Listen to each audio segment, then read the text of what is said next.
Cotton சாரீஸ்லாம் கூட நல்லா இருக்கு, எல்லாம் உள்ளே நல்லா சர்வீஸ் பண்றாங்க. So happy to be here at the Velvet Stores and buy these sarees. Velvet Stores, Usman road, T Nagar, Chennai மற்றும் தூத்துக்குடி. எதற்காக இப்படி ஒரு நிகழ்ச்சி, எதற்காக இப்படி ஒரு முற்போக்கு திருவிழா, முற்போக்கு புத்தக காட்சி அப்படின்னு கேட்டிங்கன்னா, தமிழ்நாட்டு இருக்கக்கூடிய இளைஞர்களை அரசியல்படுத்த வேண்டும் அப்படிங்கிற அந்த ஒரே நோக்கத்தோடு தான் இந்த முயற்சி எடுக்கப்பட்டது. கழக இளைஞரணி தோழர்கள் நிறைய படிக்கணும்,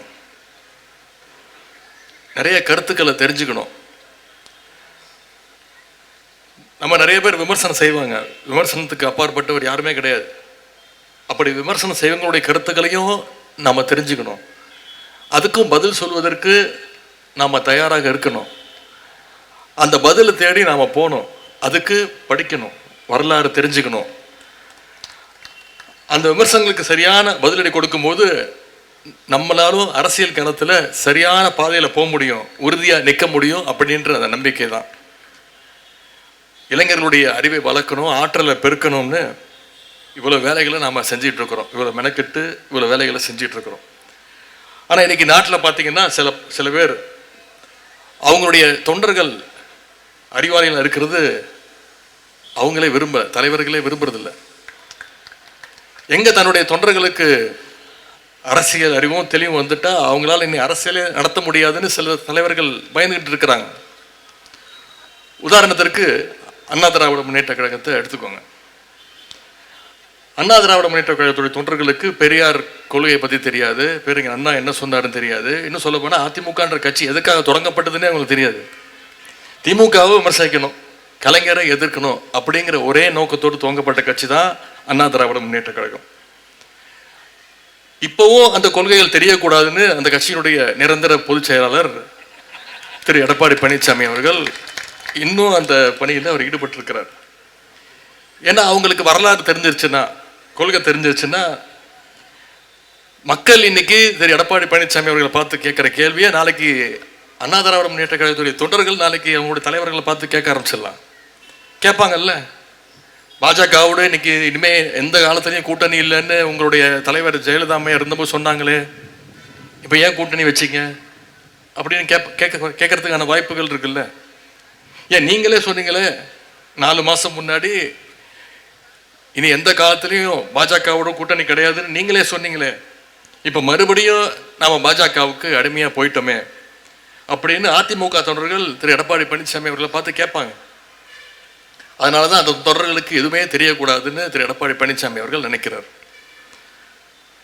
அதிமுக தொண்டர்களுக்கு கொள்கை தெரியாமல் இருந்தால் கூட பரவாயில்ல, திரு எடப்பாடி பழனிசாமி அவர்களுக்கு எந்த கொள்கையும் கிடையாது, திராவிடம்னா என்னன்னு அவருக்கும் தெரியாது. ஏன்னா அவர் படித்தது ஒரே புக்கு, நானும் தேடிட்டு இருக்கிறேன், இது வரைக்கும் எங்கேயுமே கிடைக்க மாட்டேங்குது. சேக்கிழார் எழுதின கம்பராமாயணம் மட்டும்தான். நாங்களும் புத்தக காட்சியாக தேடிட்டு இருக்கிறேன். கொள்கைகள் மட்டும் மறக்கல, அவருடைய தலைவரே யாருன்னு அவர் மறந்துருக்கிறார் பல நேரத்தில். சமீபத்தில் தொலைக்காட்சியில் பார்த்துருப்பீங்க, எம்ஜிஆர் சிலைக்கு மாலை போட்டுட்டு வெளில வந்து பேட்டி கொடுத்தார், அண்ணாவுக்கு மரியாதை செலுத்திட்டு வந்திருக்கிறேன் அப்படின்னு. அப்படிப்பட்ட தலைவர் அண்ணா திராவிட முன்னேற்ற கழகத்துடைய நிரந்தர பொதுச் செயலாளர், எதிர்கட்சி தலைவர் அவர்கள். இதுதான் இன்னைக்கு அதிமுகவுடைய நிலைமை. ஆனால் திராவிட முன்னேற்ற கழகத்தை, நம்முடைய இயக்கத்தை நீங்கள் யோசிச்சு பாருங்க. நம்ம கிட்ட இருக்கக்கூடிய கிட்டத்தட்ட 200 இளம் பேச்சாளர்களை நம்ம தேர்வு செஞ்சுருக்கிறோம். அந்த இளம் பேச்சாளர்களை விட்டிங்கன்னா ஒவ்வொருத்தரும் 2 மணி நேரம் 3 மணி நேரம் மணிக்கணக்கில் திராவிடத்தை பற்றியும் நம்முடைய இயக்கத்துடைய கொள்கைகளை பற்றியும் அந்த 200 பேச்சாளர்களும் போட்டி போட்டுக்கிட்டு பேசுவாங்க. அதிமுக தான் எப்படி இருக்குன்னா, இன்னும் சில கும்பல்கள் புதுசாக கிளம்பி இருக்கு. நாம் என்னைக்கு அப்படி சொல்ல முடியாது. நம்ம அறிவு திருவிழா நடத்தி 4 நாளுக்கு அப்புறம் தான் அவங்களுக்கு தெரிஞ்சிருக்கு இப்படி ஒரு விழா நடக்குதுன்னு. என்ன கேட்குறாங்க, எப்படி நீங்கள் அறிவு திருவிழா நடத்தலாம், யாரை கேட்டு நடத்துனீங்க, எதுக்காக நடத்துனீங்க? அறிவு இருக்கிறவன் திருவிழா நடத்துகிறான், அதுவும் அறிவு திருவிழாவில் அவங்கள விமர்சித்து பேசிட்டோன்னு கோபம் வேற. எப்படி போலீஸை பார்த்தா திருடனுக்கு பயம் வருமோ, அதனால அறிவுங்கிற வார்த்தையை கேட்டாலே அவங்களுக்கு அதிர்ச்சி. சுகாதார மேம்பாட்டை பற்றி பேசும்போது கிருமிகளை பற்றி பேசாமல் இருக்க முடியுமா? கிருமிகிட்ட எப்படி நம்ம விலகி நிற்கணுங்கிறதுக்காகத்தான் பேசினாதான் சுகாதார மேம்பாட்டை பற்றி நம்ம தெளிவாக பேச முடியும். அதுபோலத்தான் அறிவு திருவிழாவில் கொள்கைகளை பற்றி பேசும்போது கொள்கையற்ற கும்பலுடைய ஆபத்தை பற்றி இங்கே பேசியவங்க சில பேர் சுட்டி காட்டியிருக்கிறாங்க. இதையெல்லாம் நம்ம பொருட்படுத்த வேண்டிய அவசியம் இல்லை. திராவிட முன்னேற்ற கழகம் என்பதே ஒரு அறிவு இயக்கம். கழகத்தில் பயணிக்கிற ஒவ்வொருவரும் ஒவ்வொரு நாளுமே அறிவு திருநாள். குக்கிராமங்களில் கூட படிப்பகம் நடத்திய இயக்கம் நம்முடைய திராவிட முன்னேற்ற கழகம். சலூன் கடை, டீ கடை, சைக்கிள் ஸ்டாண்டுன்னு சாமானிய மக்களையும் அரசியல் பேச வச்ச இயக்கம் நம்முடைய திராவிட முன்னேற்ற கழகம். நம்முடைய ஒவ்வொரு தலைவர்களும் நூற்றுக்கணக்கான பத்திரிகைகளை தலைமையேற்று நடத்தினாங்க. கழக முன்னோடிகள், முன்னாடி இருந்த முன்னோடிகளும் சரி, இப்போ இருக்கக்கூடிய அமைச்சர் பெருமக்களாக இருந்தாலும் சரி, சாதாரண நிர்வாகிகளாக இருந்தாலும் சரி, இன்னைக்கு வரைக்கும் புத்தகங்கள் எழுதிக்கிட்டு இருக்கிறாங்க. நம்முடைய கழகத்துடைய மேடைகள் ஒவ்வொன்றும் கொள்கை வகுப்பறைகள்னு சொன்னால் அது மிகையாகாது. கழகத்துடைய முதல் தலைமை அலுவலகம் பேரறிஞர் அண்ணா வச்ச பேர் அதற்கு அறிவகம். அதன் பிறகு நம்முடைய கலைஞர் கட்சியினுடைய தலைமை நிலையத்தை கட்டினார். அதற்கு அவர் வச்ச பெயர் அண்ணா அறிவாலயம். இப்படி அறிவுக்கு முக்கியத்துவம் வந்துட்டு இருக்கிறதுனால தான் இன்னைக்கு திராவிட முன்னேற்ற கழகம் ஒட்டுமொத்த இந்தியாவுக்கும் ஒரு வழிகாட்டியான கழகமாக இயக்கமாக இன்னைக்கு நடைபோட்டு கொண்டிருக்கிறது. அதனால தான் அந்த உரிமையில தான் நாம் அறிவு திருவிழாவை நடத்துகிறோம். நாம் இப்போ அத்தனை பேருக்கும் வெறுப்படைஞ்ச அத்தனை பேருக்கும் ஒரு சவால் விடுறோம். நீங்களும் நடத்துங்க, நடத்தி காட்டுங்க பார்ப்போம். ஆகவே அடிமைகளையும் பாசிஸ்டுகளையும் கொள்கையற்ற வெற்று அட்டைகளையும் கண்டு நாம் அச்சப்பட தேவையில்லை. அவங்களுக்கெல்லாம் நம்ம பதில் சொல்ல தேவையில்லை. நிச்சயம் சொல்கிறேன், இந்த அறிவு திருவிழா கழக வரலாற்றில் என்னைக்கும் நிச்சயம் நீடித்து நிலைக்கும். இன்னைக்கு அறிவு திருவிழா நிறைவு பெற்று வள்ளுவர் கோட்டத்திலிருந்து நாம் எல்லாம் புறப்படுறோம். ஏதோ இளைஞரணி அமைப்பாளர்கள் சகோதரர்கள்லாம் பார்க்கும்பொழுது ஏதோ காலேஜ் ஃபேர்வெல் டே முடிச்சுட்டு நண்பர்களை விட்டு கிளம்புற மாதிரி உங்களுடைய முகத்தில் ஒரு சோகம் தெரியுது. சோகமாக மகிழ்ச்சியான்னு போக தெரியும்.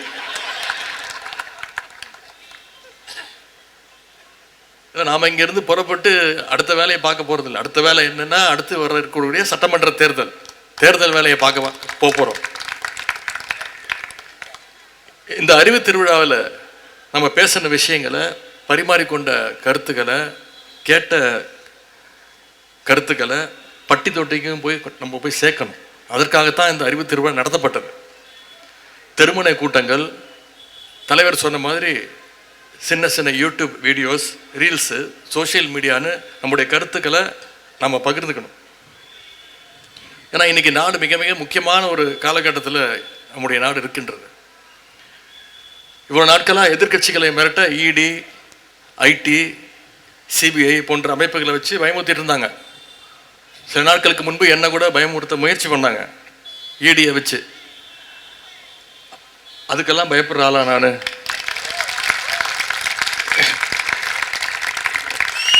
கலைஞருடைய பேரன், கழக தலைவருடைய வளர்ப்பு,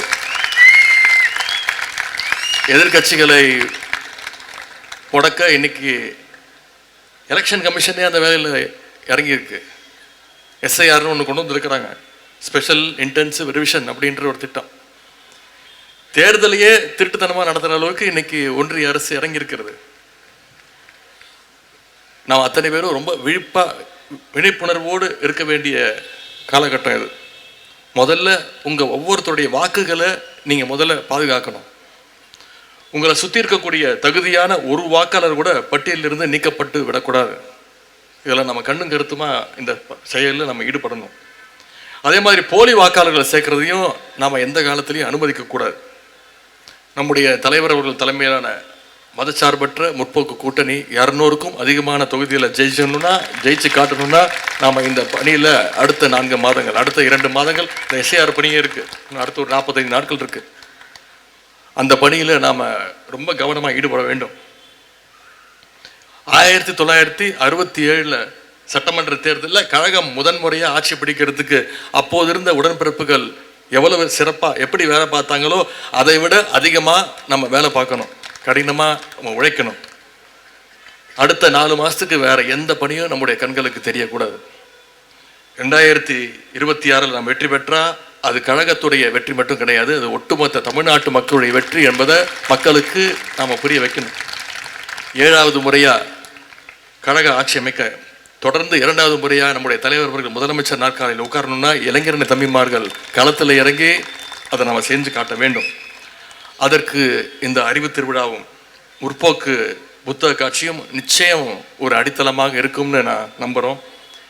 இந்த நேரத்தில் அறிவு திருவிழா நடத்த அனுமதி வழங்கி நம்மையெல்லாம் வழிநடத்திய நம்முடைய முதலமைச்சர் அவர்களுக்கு தலைமை கழகத்திற்கும் என்னுடைய நன்றியை நான் தெரிவிச்சுக்கிறேன். பங்கேற்ற அத்தனை பதிப்பகங்களுக்கும் இரவு பகலாக உழைத்த அத்தனை பணியாளர்களுக்கும் என்னுடைய நன்றியை நான் தெரிவிச்சுக்கிறேன்.